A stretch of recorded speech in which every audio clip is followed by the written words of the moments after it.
சங்கரே, ஐயா. அங்க பாரு. அந்த பாலாஜி பையில கொஞ்சம் கூப்பிடுற. எதுக்குயா? கொஞ்சம் பேசுன்னு கூப்பிடுற. கதிர, கதிர், வாயாங்க.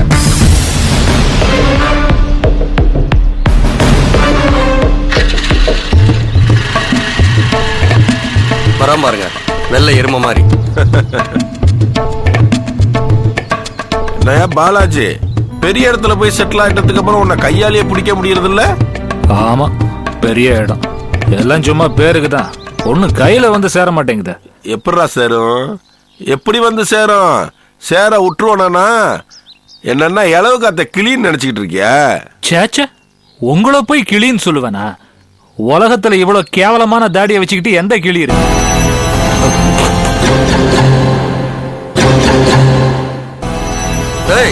என்ன எங்க ஐயாவே எடுத்து பேசுறியா? அவர் நினைச்சா உன்னை உண்டுலன்னு பண்ணிடுவாரு.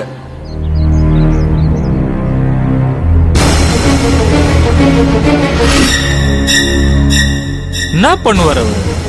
டேய் பாலாஜி, எங்க அண்ணன் அண்ணியும் உன்னை நம்பிட்டாங்கன்னு கற்பனை பண்ணிட்டு இருக்கியா? அவங்களும் உன்னை சந்தேக பார்வையோட தான் பார்த்துக்கிட்டு இருக்காங்க. அவங்களே உன்னை கழுத்தை பிடிச்சி வெளியில தள்ளுற காலம் கூடிய சீக்கிரத்துல வரப்போதுரா. அப்ப நீ வாசல்ல வந்து விழுவ. நீ விழுற இடம் என் காலடியா இருக்கும். அதையும் பார்ப்போம். நான் வெளியே வந்து விழறேனா இல்ல அந்த கோடிக்கணக்கான சொத்துக்கு அதிபதியாகி வாழ்வாங்க வாழ போறேனான்னு.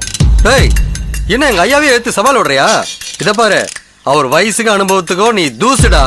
தூசுதான், ஆனா அந்த தூசு கண்ணில் பட்டா உறுத்தல் எப்படி இருக்குன்னு தெரியும்ல.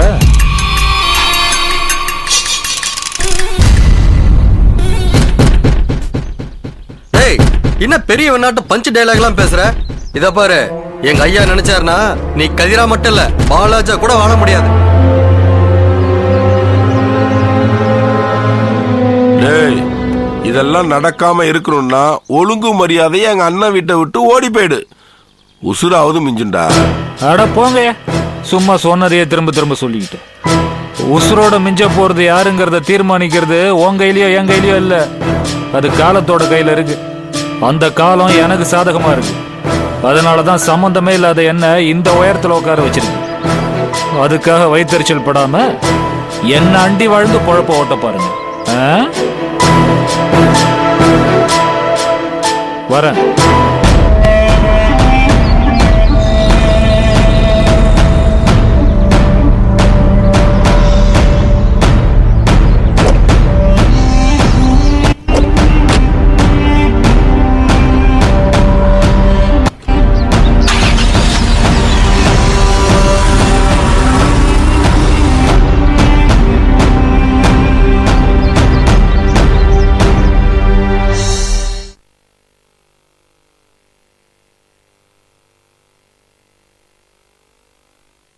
வெள்ளை தாமரை